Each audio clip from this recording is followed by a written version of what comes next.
आमची 5 वर्ष तर राजकीय भूकंप बघण्यातच गेली, त्याच्यामुळे कुठला राजकीय भूकंप होणार आहे याच्यावर मी आत्ता काही भाष्य करू शकत नाही. आमदार म्हणून पहिलीच माझी ही टर्म आहे. मी राज्यमंत्री म्हणून काम केलं, आता मी कॅबिनेट मंत्री म्हणून आदरणीय दादांच्या नेतृत्वाखाली काम करते.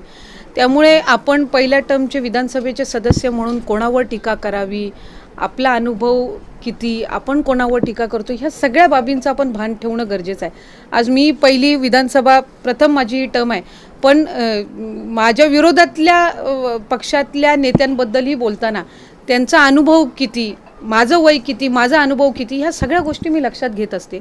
आणि राजकारणामध्ये, समाजकारणामध्ये काम करत असताना ह्या सगळ्या बाबी आपण जर लक्षात ठेवून काम केलं तरच आपण खऱ्या अर्थानं एक चांगली दिशा या राज्याला देऊ शकू. हे पुरोगामी महाराष्ट्र राज्य म्हणून हे ओळखलं जातं. आपण अनेक वर्षांपासून अनेक असे नेते मंडळी या राज्यामध्ये बघितलेले आहेत ज्यांची राजकीय भूमिका वेगळी असते, पण त्यांचे कधी मतभेद किंवा मनभेद नसतात. त्याच्यामुळे राजकीय भूमिका वेगळी असू शकते, मतभेद असू शकतात, पण मनभेद नसतात.